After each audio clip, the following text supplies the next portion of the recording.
მოისმენს თუ ისეთი მაგრები ხართ რომ იცით ეს ყველაფერი და არ გჭირდებათ ლექციაზე შემოსვლა ან იმის იმედი გაქვთ რომ 1000 ჯერ კიდევ ერთი და იგივე საგიხსნით კი ბატონო თქვენი საქმის თქვენი საშარდე სისტემის ორგანოები ძალიან მარტივად რო დავიწყოთ კლასიფიკაცია შეგვიძლია ორ ძირითად ნაწილად დავყოთ და უბრალოდ დაყოფას ვიტყვი და შემდეგ უკვე ანატომიას მოვიტოვებ საკონსულტაციოსთვის პირველი ნაწილი ეს გახლავთ შარდის წარმომქმნელი ორგანოები, ანუ თირკმელებზეა საუბარი და მეორე ნაწილი უკვე გახლავთ იმ ორგანოების ერთობლიობა, რომლებიც პასუხისმგებელი გახლავთ წარმოქმნილი შარდის გარეთ გამოყოფაზე. ანუ გვაქვს შარდის წარმომქმნელი და შარდის გამომტანი ორგანოები. თირკმლიდან წამოსული შარდი საბოლოო ჯამში როგორ უნდა გამოიყოს გარეთ, რა გზა უნდა გაიაროს. ხო, ჯერ უნდა მოხდეს შარდსაწვეთში, ეს არის ურეტერ ლათინურად. შემდეგ უნდა მოხდეს და დაგროვდეს შარდის ბუშჩი, ეს არის ვეზიკა, ურინარია და ბოლოს უკვე შარდსადენით გარეთ უნდა გამოვიდეს, ხო? ურეთრა არის შარდსადენი. ურეტერ ორი არის და ურეთრა ერთი არის, ეს სკოლის პერიოდიდან ჯერ კიდე იცით. მოდი ახლა ცოტათი თვალი შევავლოთ საშარდე სისტემის განვითარებას. აი თირკმლის ფორმირება როგორ ხდება? ნახეთ ბავშვებო, სამი ძირითადი სტადია უნდა გავიაროთ. პირველი არის პრონეფროსი, მეორე არის მეზონეფროსი და მესამე გახლავთ მეტანეფროსი. აი მეტანეფროსს უკვე საბოლოო თირკმელსაც უწოდებენ დეფინიტურ თირკმელს, იმიტომ რომ მეტანეფროსის შემდგომი დიფერენცირება საშარდე სისტემის ორგანოების ჩამოყალიბებისთვის არის საჭირო. ნახეთ მეზონეფროსთან დაკავშირებით ჩვენ სასქესო სისტემაში ვახსენებთ მეზონეფრულ და პარამეზონეფრულ სადინდებს. ეს მეზონეფრული და პარამეზონეფრული სადინდები გვჭირდება სწორედ ქალისა და მამაკაცის სასქესო ორგანოების ფორმირებისთვის. ბუნებრივია, ერთი ქალის შემთხვევაში გააგრძელებს არსებობას და მეორე მამაკაცის შემთხვევაში, თუმცა დღეს ეს ჩვენი განხილვის საგანი არ არის. მე ახლა მინდა თქვენ ყურადღება მიგაქცევინოთ ამ სლაიდზე.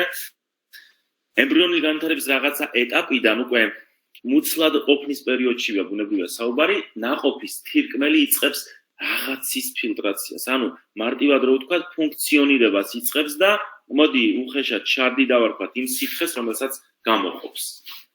ესე იგი, რაღაცა ულტრაფილტრატი წარმოიქმნა ნაყოფის თირკმლის მიერ და ეს სითხე სადღაც უნდა წავიდეს. ალბათ ემბრიოლოგიდან უკვე იცით ეს სადინროვანი სისტემა. ამ სადინროვანი სისტემის საშუალებით სითხე გადადის მარტივად რო ვთქვათ ამნიონის ყრუში.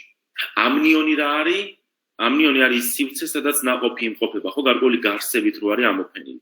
გაგიგიათ, რომ სანაყოფე წყლები დააღვარა მაშინ, როცა მშობიარობა იწყებოდაო. სანაყოფე წყლების რაოდენობა შემცირდა ან მოიმატა, ხო? აი ეს ტერმინები რეალურად რას ნიშნავს? რეალურად ნიშნავს, რომ ამნიონურ სითხეს აღწერს ექიმი. ერთ შემთხვევაში ამნიონური სითხე შესაძლებელია რაოდენობრივად მომატებული იყოს. ეს არის პოლიჰიდრამნიონი, ასეთ მდგომარეობას პოლიჰიდრამნიონს უწოდებენ. მეორე შემთხვევაში შეიძლება სანაყოფე წყლების რაოდენობა შემცირებული იყოს, ეს არის ოლიგოჰიდრამნიონი. ორივე შემთხვევაში განგაშის სიგნალი უნდა ჩავრთოთ და რატო? წარმოვიდგინეთ ეს ფილტრატი გადავიდა ამნიონის ყრუში. ამნიონის ყრუდან მისი სადღაც გადაადგილება უნდა მოხდეს, რომ სითხის ცვლა წარმოებდეს და მუდმივად ერთი და იგივე სითხე არ იყოს დაგროვებული, ხო ასე? ახლა როგორ უნდა მოახერხოს ეს ყველაფერი ნაყოფმა? ბუნებრივია სისხლში ვერ გადავა, დედის ორგანიზმს ვერ შეერევა, მარტივად რო ვთქვათ, ახლა სისხლში რანაირად გადაუშვათ, როდესაც შარდი უწოდეთ, ხო, თირკმლის მიერ გამოყოფილი სითხე. ერთადერთი გზა არის, რომ ეს სითხის ცვლა ნორმალურად წარიმართოს, გადაყლაპოს ნაყოფმა გარკვეულ ულუფებად.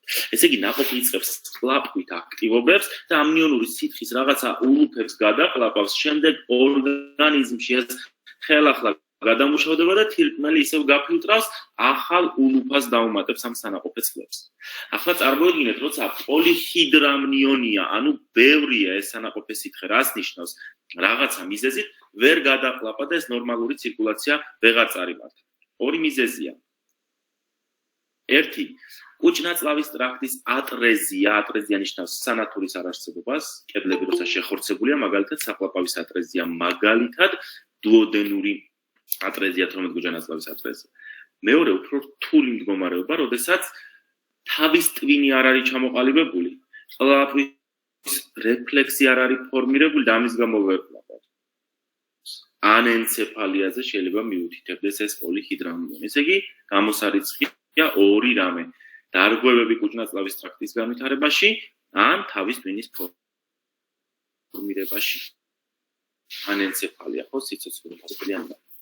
ნიონი უკვე საპირისპიროს მიუთითებს. მარტივად რო ვთქვათ, ოლიგოჰიდრამნიონი ნიშნავს, რომ ვერ ფილტრავს ნაყოფის თირკმელი საკმარისი რაოდენობით სითხეს. ანუ თირკმლის უკმარისობა მუცლად ყოფნის პერიოდშივე დაიწყო. ნახეთ პოტერის ორგანდი. ადლობაჩი. პოტერის სინდრომი არის სინდრომი, რომელშიც თითოეული ასო აი რაღაცა კონკრეტულს ნიშნავს. ეს პოტერის სინდრომი რეალურად გამოწვეული არის სწორედ თირკმლის უკმარისობიდან ოლიგოჰიდრამნიონით, რო გადახედავთ, თუ გექნებათ, გითხეთ. მოდი ცოტა დავბრუნდეთ ახლა უკანა სლაიდებზე. გარკვეული ანომალიები შეგვიძლია ვნახოთ ჩვენ საშარდე სისტემის ორგანოებთან დაკავშირებით. ნახეთ აქ მენჯი და შარდსაწვეთი გაორმაგებულია, თანაც მენჯი და შარდსაწვეთი ერთმანეთთან სხვადასხვა გაორმაგებული დუბლირებული შარდსაწვეთი დამოუკიდებლად იხსნება შარდის ფუშტში. შეიძლება ჯერ ერთმანეთს უერთდებოდნენ და მერე იხო პროქსიმალურად მოხდეს მათი ერთმანეთთან შეერთება. მაგალითად მენჯის გრუშია თირკმელი. ისე ნორმალურად, იცით, ნორმალურ შემთხვევაში სად უნდა იყოს ლოკალიზებული რეტროპერიტონეულ სივრცეში. შეიძლება იყოს შერწყმის ანომალიები. მარჯვენა და მარცხენა თირკმელი სხვადასხვა პოლუსით უკავშირდებოდნენ ერთმანეთს. ყველაზე ხშირი და საინტერესო მაინც არის ნალისებრი თირკმელი, როცა ქვედა პოლუსებით ხდება შეერთება. ეს არის ნალისებრი თირკმელი. ბავშვებო, დაიმახსოვრეთ, რომ ნალისებრი თირკმლის წინ, როგორც წესი, გაივლის ჯორჯლის ქვემო არტერია. ნალისებრი თირკმლის წინ მდებარეობს ჯორჯლის ქვემო არტერია. ამას არსებითი ნიშნულობა აქვს. ნახეთ, ნალისებრი თირკმლის გარდა ესისებრი, ელისებრი, ესეთი აისებრი თირკმელი არსებობს. ეს იმას ნიშნავს, რომ მარჯვენა და მარცხენა თირკმელი სხვადასხვანაირად შეიძლება იყოს ერთმანეთთან შერწყმული, ნორმაში არ უნდა მოხდეს ბუნებრივი. თირკმლის ფიქსაციაზე პასუხისმგებელი არის იოგოვანი აპარატი, მუცელში გაწნევა, გარკვეული სისხლძარღვები. ეს საფიქსაციო აპარატი თუ ვერ შეასრულებს ფუნქციას, რა მოხდება, ბავშვებო? ბუნებრივია, თირკმელი ნორმალურ მდებარეობას ვეღარ შეინარჩუნებს და შესაძლოა ღრმად გადაინაცვლოს. მენჯის ღრუსკენაც კი დაიძრას, ამ მდგომარეობას ნეფროპტოზი ეწოდება. ნეფროპტოზი რა არის? პტოზი ზოგადად რა არის? დაშვება. ხო, თირკმლის დაწევასაც უწოდებენ პოპულარულ ენაზე. თირკმელი ზოგადად იცით, რომ რეტროპერიტონეულ სივრცეშია მოთავსებული შარდსაწვეთიც. რეტროპერიტონეულ ორგანოებში განვიხილეთ ჩვენ თირკმელთან დაკავშირებით ერთ ნიუანსს მიაქციეთ ყურადღება. მარჯვენა თირკმელი უფრო დაბლა მდებარეობს, ვიდრე მარცხენა თირკმელი ღვიძლის ზეწოლის გამო. ნახეთ, მარჯვენა თირკმელი, აქეთ მარცხენა თირკმელი. თუ მინდა რომ როგორც ექიმმა თირკმელი გავსინჯო, შემიძლია გამოვიყენო ბიმანუალური პალპაცია, ანუ ორი ხელით გასინჯვა, რასაც სურათზე ხედავ. დაიმახსოვრეთ, რომ ნორმაში თირკმელი არ უნდა ისინჯებოდეს. აი თუ თირკმელი ისინჯება, ეს შეიძლება მიუთითებდეს, რომ თირკმელი გადიდებულია რაღაცა პათოლოგია. ზოგადად თირკმლის პრობლემამ, ისევ როგორც ნებისმიერი პარენქიმული ორგანოს პრობლემამ არ იცის ტკივილი, ანუ ტკივილი თირკმლის პარენქიმის პათოლოგიის დროს არ გვექნება. ტკივილი როდის გვექნება, როცა კაფსულაზე გადავა, აი ღვიძლის შემთხვევაშიც ვამბობთ, როცა კაფსულაზე გადავა ეს პრობლემა, კაფსულა დაიჭიმება, ანთებითი პროცესი შეეხება ამ კაფსულას ან ასე შემდეგ. როდესაც კარგად ისწავლით თირკმლის სინტოპიას და ნახავთ, რომ თირკმელს უკნიდან რაღაცა კუნთები ეხება, მაშინ არ გაგიკვირდება თუ გეტყვით, რომ დიფერენცირება მჭირდება ადამიანი, რომ ეთქვის პაციენტი წელის მიდამოში რაღაცა მტკივაო, დიფერენცირება მჭირდება, ის არის კუნთოვანი მიზეზით გამოწვეული, ძვლოვანი მიზეზით გამოწვეული, ნერვული მიზეზით გამოწვეული თუ საშარდე სისტემის ორგანოების დაზიანებით გამოწვეული. ამისთვის შემიძლია ჩავატარო მარტივი გამოკვლევა, ამას ქვია პასტერნაცკის სიმპტომის გამოკვლევა. ნახეთ, ხელს დავადებ და მეორე ხელს ძლიერად შემოვარდნ. თუ ამ დროს სადღაც სიღრმეში ტკივილი გამიძლიერდაო, იტყვის პაციენტი, ეს იმას ნიშნავს, რომ საშარდე სისტემის პათოლოგიაზეა საუბარი. თუ იტყვის, რომ ტკივილი არ გამიძლიერდაო, მაშინ შეგვიძლია გამოვრიცხოთ საშარდე სისტემის პათოლოგია და ან ნეიროგენული ან მიოგენური ტკივილი ვივარაუდოთ. ესე იგი, პასტერნაცკის სიმპტომი დადებითია თუ არ ყოფით. ყველა ისტორიაში ვწერთ განსაკუთრებით, თუმცა თერაპიულ პაციენტებს ეხება საქმე. ნახეთ, თირკმლის გარეგან ჰაგებულებას, როდესაც ისწავლეთ, ყურადღების მიღმა არ უნდა დაგრჩეთ, აი ეს მედიალური კიდე, სადაც თირკმლის კარი არის მოთავსებული. თირკმლის კარში ვაშას პრინციპით არის სტრუქტურები დალაგებული წინიდან უკნისაკენ ვ, ვენა, არტერია და შარცაწვეთი, რომელიც პროქსიმალურად თუ გადავინაცვლებთ, ბუნებრივია მენჩში გაგრძელდება. ხეთ ეს არის უკვე თირკმლის შინაგანი აგებულება, კაფსულა თუ მოვაშორეთ, გამოჩნდება პარენქიმა. პარენქიმა რა არის ორგანოს მოფუნქციონირე ნაწილი დაიმახსოვრეთ. სტრომა რა არის შემაერთებელი ქსოვილოვანი საყრდენი ნაწილი. ეს კაფსულა ნორმაში მარტივად უნდა სცილდებოდეს პარენქიმას თუ მიხორცებულია, ეს უკვე პათოლოგიის მაჩვენებელია. პარენქიმაში გვაქვს ქერქოვანი შრე და ტვინოვანი შრე. ტვინოვანში ნახეთ პირამიდებია მოთავსებული. ამ პირამიდებს დვრილები აქვს. პირამიდის დვრილები ნიშნავს იმას, რომ რაღაცა ხვრელი მაქვს, რომლითაც პირამიდიდან შარდი სადღაც უნდა გადავიდეს. სად გადავა? მცირე ფიალებში. მცირე ფიალები გაერთიან და რას მოგცემს? დიდ ფიალებს. დიდი ფიალები გაერთიან და რას მოგცემს? თირკმლის მენჩს, რომელიც უკვე გაგრძელდება შარცაწვეთში. ნახეთ პირამიდებს შორის ქერქოვანი შრი არის შეჭრილი ბერტინის სვეტების სახით. ნახეთ ზოგჯერ პარენქიმა გადაგვარებულია და ეს ბუშტებით არის წარმოდგენილი, ამას პოლიკისტოზი ქვია. ზოგადად პოლიკისტოზმა ისე როგორც თირკმლის სხვა დაავადებებმაც შეიძლება გამოიწვიოს არტერიული წნევის მომატება, ხო, არტერიული ჰიპერტენზია. მოდი მარტივად გეტყვით, რატო ვითარდება არტერიული ჰიპერტენზია? იშემიაზე საპასუხოდ თირკმელში არსებული მაკულა დენსა, ანუ მკვრივი ხალი ბავშვი ხანდახან მგონია, რომ დიდად არ გაინტერესებთ. თქვენ კარგად სწავლობთ და მარტო ნიშნები გაინტერესებთ და თანდათან მეცვლება დამოკიდებულება განსაკუთრებით ჩემი ყოფილი ჯგუფების მიმართ, რომელიც დავიტოვე ამ სემესტრში და ახლა ვფიქრობ, რომ არც ერთი ჯგუფი არ უნდა დამეტოვებია, თუმცა ამას მე აუცილებლად გამოვასწორებ. და ისე ჯგუფებს ავიყო, რომელიც ჯერ ჩემთან არ ყოფილა და შეჩვევის მომენტი არ აქვს. რაღაცა ვეღარ ვგრძნობ, რომ აი ენთუზიაზმი გაქვთ და სწავლობთ ყველაფერს, რასაც ვცდილობ, რომ მოგაწოდოთ. ეს ისე რომ გადახვევის სახით გითხრათ და მალე დაგემშვიდობოთ. რენინ, ანგიოტენზინ, ალდოსტერონის სისტემა არსებობს, ძალიან მნიშვნელოვანი სისტემა, რომელიც საბოლოო ჯამში წნევის მომატებას უზრუნველყოფს. ახლა მოდი გავიაზროთ რატო.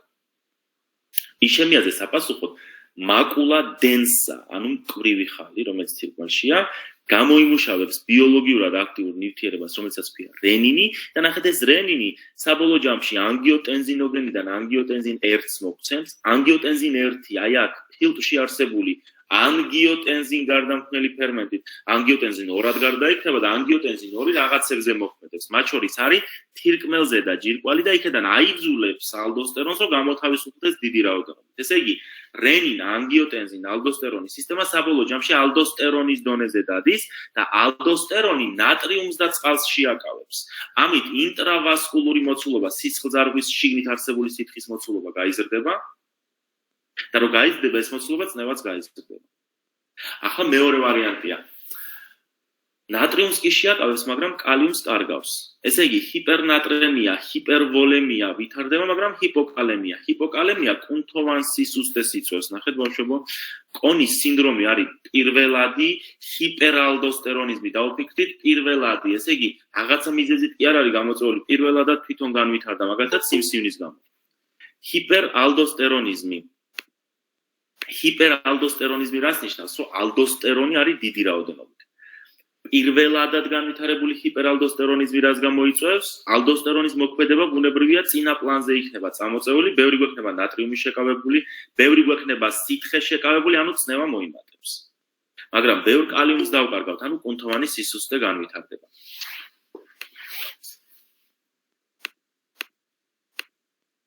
აი აქ კითხვის ნიშნით დავწერე ეს რენინის დონე როგორ იქნებაო, მე თვითონ გეტყვით, ეს იქნება უარყოფითი უკავშირი დაქვეითებული, იმიტომ რომ რენინი რას ემსახურება? რენინი ემსახურება საბოლოო ჯამში სწორედ ალდოსტერონის კონცენტრაციის მომატებას, მაგრამ ალდოსტერონი თუ პირველადად ისედაც გაზრდილია, ორგანიზმი რას შეეცდება, კიდევ უფრო მეტად გაზარდოს, არ გაზრდის კიდევ უფრო მეტად, ამიტომაც რენინის დონე იქნება აუცილებლად დაქვეითებული. როდესაც თქვენ იმეცადინებთ თუ იმეცადინებთ, თქვენზეა დამოკიდებული, იმეცადინებთ თირკმელს, ნახავთ მის სისხლ მომარაგებას, მე გეტყვით, რომ თირკმლის არტერია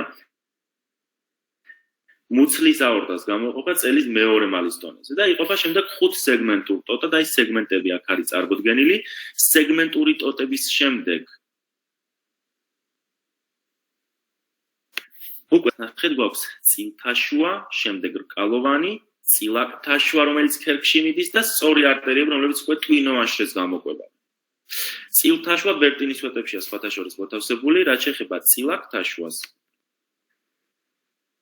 წილაკთაშუა უკვე მოგცემს vas afferens, ანუ მომტან სისხლძარღვს, რომელიც შეიჭრება ბოუმენის კაფსულაში, შექმნის იქ გორგალს, იმის გამო რომ ეს გორგალი კაპილარული ქსელია და ორ არტერიოლას შორის მოთავსდა და არა არტერიოლასა და ვენულას შორის, როგორც ნორმაში უნდა იყოს. ამის გამო გორგალს საოცარ ბადესაც უწოდებენ. გორგლიდან გამოვიდა გამომტანი სისხლძარღვი vas efferens, რომელიც ნეფრონის მეორე ნაწილს, მილაკოვან ნაწილს ირგვლივ შემოეხვევა და შექმნის პერიტუბულურ სისხლძარღვოვან ქსელს. ეს პერიტუბულური სისხლძარღვოვანი ქსელი რეაბსორბციისა და სეკრეციისთვის გჭირდება. ამას მიაქციეთ ყურადღება. ნუ აქ მალური კლაკნილი მილაკი, ჰენლეს მარკუჟი თავისი სხვადასხვა ნაწილები, დისტალური და შემდეგ უკვე შემკრები მილაკები გვაქვს, ანუ აქ ნეფრონის ნაწილებზეა საუბარი. ბავშვებო, თირკმლის არენქიმა ვახსენეთ, პირამიდები ვახსენეთ, პირამიდას აქვს მწვერვალი, რომელზეც არის პაპილა, ანუ დრილი. სხვადასხვა დაავადებების, მაგალითად, შაქრიანი დიაბეტის დროს შეიძლება ამ დონეზე ნეკროზი განვითარდეს და დრილი მოშორდეს პირამიდას. ეს არის პაპილარული ნეკროზი. ნახეთ, დიაბეტის დროს თირკმლის არენქიმაში შემაერთებელი ქსოვილი შეიძლება გამრავლდეს, ეს არის გლომერულოსკლეროზი, კვანძების სახით შემაერთებელი ქსოვილებია ჩამოყალიბებული და ქვია კიმელშტიელ-ვილსონის დაზიანება. კიმელშტიელ-ვილსონის სინდრომი არის ბოლო სტადიის დიაბეტური ნეფროპათია. მარცხენა თირკმელს უფრო გრძელი ვენა აქვს. ამიტომაც ტრანსპლანტაციისთვის სწორედ მარცხენა თირკმელს იღებენ, რომ მობილიზაცია მარტივად მოხდეს. ესე იგი, დონორიდან მარცხენა თირკმელი უნდა აქვთ. ჰემატურია არის, როცა სისხლი არის შარდში, ორი ვარიანტი მაქვს. ერთი პარენქიმიდან მოდიოდეს სისხლი და მეორე შარდის გამტარი გზებიდან მოდიოდეს. თუ პარენქიმიდან მოდის და საფილტრაციო ბარიერი გაიარა, ასეთ შემთხვევაში აკანტოციტები, ანუ შეცვლილი ფორმის ერითროციტები გვექნება შარდში, როცა მიკროსკოპულად შევისწავლით. თუ ქვედა ნაწილიდან მოდის, მაშინ შეუცვლელი ფორმის ერითროციტები, ანუ ნორმოციტები იქნება წარმოდგენილი. ეს დათვის თირკმელი, როცა ზრდასრულ ადამიანში სადა შესახედაობა კი არ აქვს, ეს წილაკოვანი შესახედაობა აქვს თირკმელს. ნეფრობლასტომა არის ბავშვთა ასაკის სიმსივნე თირკმელში განვითარებული, ცალმხრივია, ვილმსის სიმსივნეს უწოდებენ, თუმცა არსებობს გარკვეული მდგომარეობები, გენეტიკური სინდრომები, როცა ორმხრივად შეიძლება ჩამოყალიბდეს. აი ამ შემთხვევაში პალპაციით უკვე თირკმელს შევიგრძნობ. მაგალითად, დენის დრაშის სინდრომი არსებობს, ბექვით-ვიდერმანის სინდრომი, როცა ვილმსის სიმსივნის გარდა სხვა ორგანოების პრობლემაც აქვს ბავშვს, მაგალითად, ეს არის ვისცერომეგალია, მაკროგლოსია, ალბათ იცით, რომელი რას ნიშნავს. როდესაც ახალგაზრდა ბიჭს დაინახავთ კლინიკაში მოსულს და უკეთია სმენის აპარატი. და თან დიალიზისთვის არის მოსული. ესე იგი, სმენის პრობლემაც აქვს და თირკმლის პრობლემაც აქვს. ამ შემთხვევაში უნდა გაგახსენდეთ სინდრომი, რომელსაც ქვია ალპორტის სინდრომი. ალპორტის სინდრომის დროს პათოგენეზი არის აუტოანტისხეულების ფორმირება მეოთხე ტიპის კოლაგენის საწინააღმდეგო. მეოთხე ტიპის კოლაგენი, წესით უნდა იცოდეთ, სად არის ლოკალიზებული, ძირითადად ხდება ბაზალურ მემბრანაში. ეს არის კრაშ სინდრომი, ხანგრძლივი ზეწოლის სინდრომი, როცა კუნთი ზიანდება, მიოგლობინი გამოთავისუფლდება დიდი რაოდენობით, თირკმელი ცდილობს, რომ ეს მიოგლობინი როგორღაც გაფილტროს, მიოგლობინურია ვითარდება და საბოლოო ჯამში თირკმლის უკმარისობით შეიძლება დასრულდეს ყველაფერი. მოკლედ გეტყვით, შარდსაწვეთზე, შარდის ტუშზე და თავისუფლები ხართ. შემდეგ მოდულამდე არანაირი ლექცია არ გვექნება შესაბამისად, შეგიძლიათ მარტივად დაისვენოთ. შარდსაწვეთს აქვს ორი ძირითადი ნაწილი, თან გთხოვეთ ჩემ ჯგუფებს, რომ ამ კვირაში ლექციებზე შემოდით, იმიტომ რომ შეიძლება ვეღარ მოვასწროთ ფილტვით ასახსნელი, მაგრამ შეიძლება ვეღარ მოვასწროთ ამ თირკმლის ახსნა. მე მაინც მოვასწრებ ამ თირკმლის ახსნას, რაღაცა დროს გამოგინახავთ და ჩემს საქმეს გავაკეთებ, მაგრამ აი შემდეგ უკვე ნახოთ, დენად შევძლებთ ერთად ყოფნას. არ გინდათ ჩემთან, მეც არ მინდათ. შარდსაწვეთს აქვს ორი ნაწილი, ბავშვებო, ერთი არის მუცლის ნაწილი და მეორე არის მენჯის ნაწილი, მათ შორის საზღვარი უნდა იცოდეთ, ეს გახლავთ, საზღვროვანი ხაზი ლინეა ტერმინალის. ბავშვებო, ამ საზღვროვანი ხაზის დონეზე შარდსაწყვეტი არის შევიწროებული. ნახეთ, თეძოს სისხლძარღვებს გადაეჯვარედინება. შევიწროვება ზევითაც და ქვევითაც გარემო ჯამში 3 შევიწროება აქვს. პირველი შევიწროება რეალურად არის მენჯთან საზღვარზე, აი მეორე არის ტერმინალური ხაზის დონეზე და მესამე უკვე არის შარდის ბუშტთან საზღვარზე. ამ შევიწროებებში შესაძლოა კენჭი გაეჭედოს, ამიტომაც ძალიან დიდი მნიშვნელობა აქვს. ზოგადად, შარდკენჭოვანი დაავადების დროს კენჭის დაძვრა, ანუ კოლიკა გაუსაძლის ტკივილ სიწვევს. შარდის ბუშტს თქვენ თვითონ ისწავლით, განაწილები აქვს კედელი როგორ არის წარმოდგენილი. შარდის ბუშტის ლორწომაზე ერთადერთი უბანია, ეს არის ლეიტოს სამკუთხედი, სადაც ნაოჭები არ აქვს. აქ არის ლორწქვეშა ჩანაფერი. შარდის ბუშტის კედელს როცა ისწავლით, ყურადღება მიაქცეთ D+2, ეს არის შარდის ბუშტის დამცლელი პუნქტი. ნახეთ, შარდის ბუშტს აქვს თავისი ვენური წნული, რომელიც დაკავშირებული არის პროსტატის ვენურ წნულთან მამაკაცის შემთხვევაში და თავის მხრივ შემდეგ პროსტატის ვენური წნული დაკავშირებული არის ხერხემლის ვენურ წნულთან. ამიტომაც პროსტატის სიმსივნის დროსაც და შარდის ბუშტის კიბოს დროსაც მეტასტაზები შეიძლება ხერხემლის სვეტში აღმოჩნდეს. ეს არის შარდის ბუშტის ექსტროფია, როცა მუცლის წინა კედელი შარდის ბუშტის წინა კედელი არ არის ჩამოყალიბებული და ლორწოვანი პირდაპირ ხედავთ, რომ გარემოსთან არის დაკავშირებული. ნახეთ, ზოგჯერ ბოქვენის ზევით სპეციალურ კათეტერს სვამენ და ეს არის ეპიცისტოსტომია, რომ როგორღაც შარდი მიიღო. შარდის ბუშტი წინა მხრიდან, რადგანაც ბოქვენის ძვალს ეხება, ამიტომაც მენჯისვლის მოტეხილობებმა, განსაკუთრებით ბოქვენის ძვლის მოტეხილობაზეა საუბარი, შესაძლებელია შარდის ბუშტის რუპტურა, მისი გასკდომა გამოიწვიოს და ამას ამოყვება ახლო მდებარე სივრცეებში შარდის ჩაღვრა, ხო? შარდის ჩაღვრას სამედიცინო ენაზე ექსტრავაზაციას უწოდებენ, ექსტრავაზაცია. მამაკაცი შარდსადენს სასქესო სისტემაში ისწავლით. ამ ნაწილში მარტო ქალის შარდსადენი გჭირდებათ, უნდა იცოდეთ, რომ შიგნით ახრელი აქვს შარდის ბუშტთან დასაკავშირებლად და გარეთ ახრელი გააჩნია, რომელთაც გარემოს უკავშირდება. ქალის შემთხვევაში სასქესო და საშარდე გზები ურთიერთდამოუკიდებლად იხსნებიან, მამაკაცის შემთხვევაში ერთი ხვრელით იხსნებიან პენისის თავზე. ნახეთ, პოლიურია ბევრს რო შარდავს, ნიქტურია ღამით რო შარდავს, პოლაკიურია წვეტილად, მცირე რაოდენობით და ხშირად რო შარდავს, მაგალითად ცისტიტის დროს და სტრანგურია, ეს არის უკვე მტკივნეული შარდვა, მაგალითად მაშინ როცა პროსტატის პრობლემა აქვს, ეს პროსტატა ავიწროვებს მამაკაცის შარდს. აბა წარმატებებს გისურვებთ.